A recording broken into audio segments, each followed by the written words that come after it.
Now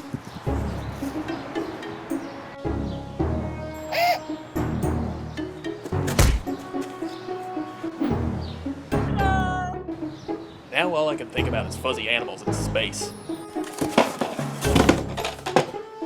Yeah, like this!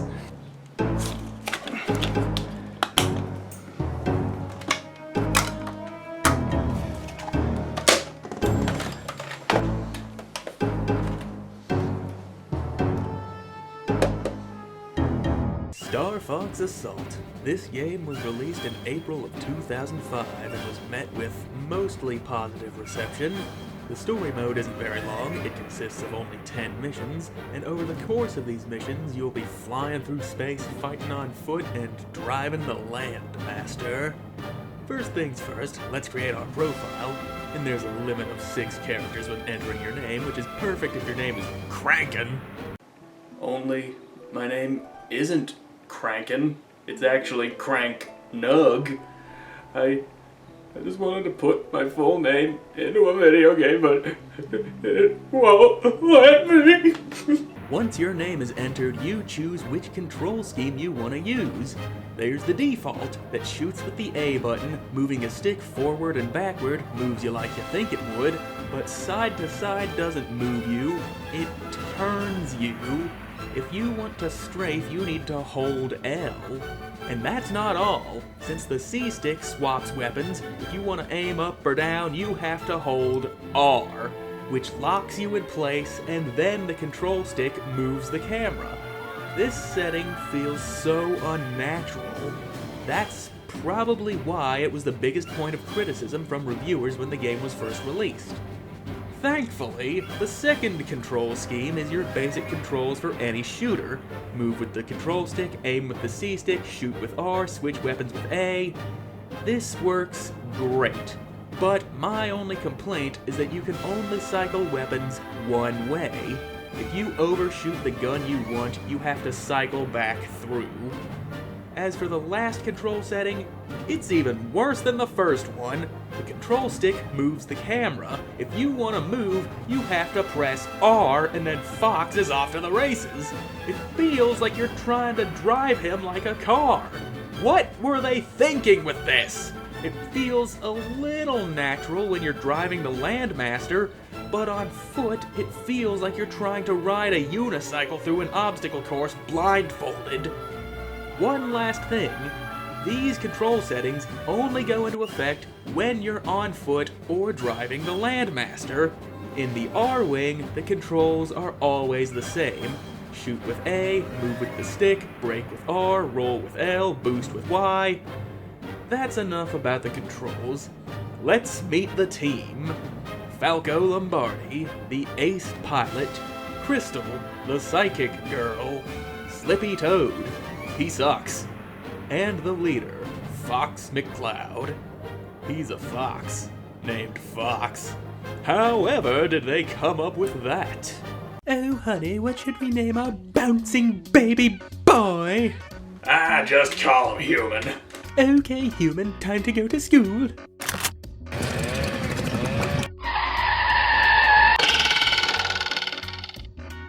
Moving on to the game itself, it begins with the Corneria army locked in battle with the remnants of Andross's troops, led by Oikani. Then the Star Fox team shows up to turn the tide of battle, fighting your way through the space front and chasing Oikani to the planet Fortuna, and wiping out his base. You finally catch up to him for an easy first boss, and then he dies. Uncle Andros! Now you have to kill his killer and take this thing out of its head. A new threat has emerged. Robotic insects called aparoids are suddenly swarming all over the Lilat system, and you have to investigate a distress signal from the planet Katna, and you get your first ground mission, which isn't so bad with a control scheme that makes sense. You clear out the big aparoids, then hatchers drop down and cling to the walls and start spouting out more aparoids. So you have to kill those, then a really big one shows up. You kill that and go to take its core memory because that can help them figure out the location of the aparoid homeworld. but it gets stolen by a pig named Pigma. Dang? A critical object for stopping the Aparoid menace was stolen by a fat swine, and all you have to say is dang? There is a lot of family-friendly swearing like that in this game. Eat this, scumbags! Curses! Here I come, you evil space hag! I get wanting to keep things clean, but the game is already rated T, and I don't think having somebody say damn it once or twice would bump it up to an M. And personally, I think having all life in the universe jeopardized by some greedy pig warrants more than just dang. Oh no. New York was just destroyed in a nuclear explosion. Well, fiddlesticks! In search of Pigma, you go to the Sargasso Space Zone, where a bunch of criminals have a hideout, which you need to take over, and to do that, you have to destroy a bunch of machines that spawn new enemies, just like in the last mission. But this time, you have to split your attention between your primary targets and the guys outside surrounding the hideout. You have a bar showing the enemy strength surrounding the base, a bar that my brother and I referred to as the monkey tube when we were kids. If that bar gets full, you die. So you go out in space from time to time to wipe them out because you cannot rely on Falco and Crystal to keep that bar down. And if you're wondering about Slippy, he's inside the base with you. Did you see how well I fought? It's me, Fox! Once the machines are down, you encounter the Star Wolf team, and the voice clips from them are just fantastic. Make me mad and your life's as good as gone. Go down, Fox! Make me mad and your life's as good as gone. What do you think I am? Make me mad and your life's as good as gone. Me? Me? Once you beat them, Wolf tells you Pigma's not here, he got kicked out of Star Wolf. Then you go to investigate the planet Ficina, where a raging blizzard makes it nearly impossible to see anything while you try to disable the shield around the climate control center so you can turn off the weather. But you get locked in and have to survive the security bots until Falco can pick you up, which leads to a section where you ride on his wing using a unique weapon that you only get here and in another wing riding segment later. Pigma shows up saying, I brought the Aparoids here, and wakes up the big boy. Then you jump in an R-wing and shoot bombs down its throat, and here you learn that the Aparoids can take control of other machines. Still, getting attacked by your allies? Man, that's just crazy. Yo, Fox, you think blasting me is fun or something? Then we move on to Mission 5, which is the second mission that takes place entirely in an R-wing, flying through an asteroid field chasing after Pigma, then through a base where you find him at last.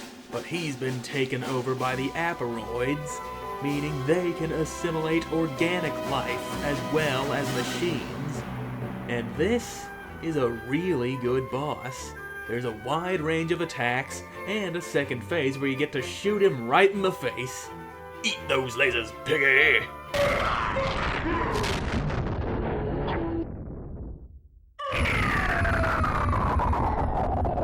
That's right, Fox. You just killed a man. Look in horror at what you've done. I have seen some dang. With the stolen core memory in hand, you head back home, but then Crystal says, wait, the planet Sauria is in trouble. Let's go save dinosaurs. And this is just like the third mission. Kill all the Hatchers, don't let there be too many enemies in the air. This time, there's no boss at the end. So now, a character from a different Star Fox game is saved, and you can head home. But the Aparoids beat you to Corneria, and they have radar jammers, and they really jam your radar. I mean, look at this. It's all green and gooey. Just like that thing in my sock drawer. I should probably burn this drawer. And this room. So you run around with the sniper rifle waiting for these things to open their eyes so you can shoot them. Once they're all dead, you go to get an R-Wing, but you get ambushed, and then Wolf shows up. Yeah! Oh, quit your screaming, you don't take fall damage. Now you ride on Wolf's wing just like on Ficina, but this time you fight the boss on the wing, and this boss is General Pepper under Aperoid control. And there is a way to stop all of his attacks if you do it right. He goes down and it looks like it's the end for the General. But here comes Peppy!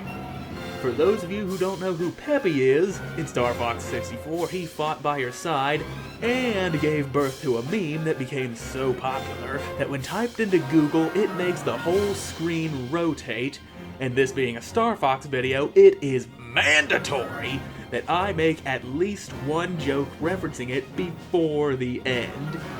Anyway, Peppy saves the General by wedging himself under his ship. Then Slippy's dad says, "Hey, the Aperoids all have self-destruct cells in their bodies. I'll make a thing we can hit the Queen with that will blow them all up." And now you have to defend the space station while they work on the self-destruct program, which means you shoot down missiles, and if one of them gets through... Wolf and his team show up to help too, and that's all I have to say about this mission. There really isn't a lot going on here. With the self-destruct program finished and the orbital gate still standing, you are poised to invade the Aperoid homeworld. The Queen is inside the planet, but the only way in is covered by a shield, and to disable it, you have to go on foot to destroy hatchers. Again. But this time, they're protected by shield generators. Blow them all up and you should be good, but it didn't work. The shield's still up and all hope seems lost. And here comes Pepper! Damage capacity exceeded. Do a barrel roll! Thanks to Peppy's heroic sacrifice, you can get in to face the Queen. Also, Wolf and his team are here too. You fly through a rather short level with a great deal of obstacles. Wolf's team distracts indestructible enemies while you go for the Queen, and she starts talking with the voices of the dead, trying to dissuade you from killing her. Shoot through the armor and the red thing in her abdomen, and then you throw the self-destruct program in the hole you made. Is it working? The Queen tries to run away and stop the program from doing its thing, and that means more boss fight. And this is a really good one. You have to hit many different weak spots and cover your teammates when they go into attack. Or you could just hammer the Queen yourself to get this part over with faster. And then there's a third phase that has only 2 different attacks. One is dodged by moving away from the middle of the Queen, and the other is dodged by staying as close to her as possible. And if you die on the third part, it's right back to the beginning of Phase 2. The Queen goes boom, and the rest of her species, and the whole planet goes with her. And they did not include an escape sequence at the end, even though they easily could have. And for the cherry on top, after the credits, you see a flashing light in the debris. Peppy survived his heroic sacrifice. With the game beaten, you unlock Survival Mode, where you play through the whole story in one sitting, no saving allowed. I think having only one life would be a more interesting challenge run, but this works too. Unless, of course, this happens! With only 10 missions, it isn't a very long game, but it is pretty fun. I like how you can back up your teammates when they're in trouble, and they don't die if you fail to save them, they just retreat. Not that it matters very much, they do very little to help you through the game. Once in a great while, they'll take down an enemy. As for Slippy, for all the crap I've been giving him, he is, in fact, the most useful member of the team because he analyzes the boss's shields and puts their health bar up on the screen, and if you lose him, you can't tell how close you are to beating the boss. With the R-Wing, you can pick up power-ups for your lasers, which are tied to the wings, If you lose a wing, you lose the power-up, and the ship starts drifting down, making it harder to aim. Before we close out, I do have a few criticisms. For one, the draw distance on some of these levels works against you. Yes, you could stare at the radar to find the enemy ships, but they are within your firing range before you can even see them, which can cost you a few seconds where you could be slaughtering them. And the land-based missions feel very repetitive. 6 out of the 10 missions are on the ground, and 4 of those 6 are just going after hatchers. One in Corneria doesn't feel all that different since the whole time you're just looking for things you need to blow up. The 4th mission on Ficina is the only one that actually feels unique to me. There is also a bonus game you can unlock called Zevious, and to unlock that, you need to get all of the silver badges, and to do that, you need to play every mission on silver difficulty and break a certain score, which I did, and I had to replay some of these missions a few times to get that score. And now I can play an NES game on a GameCube game. This may be repetitive, but the short runtime keeps it from overstaying its welcome. Now that that's done, I can't help thinking of that poor red panda I kicked into space.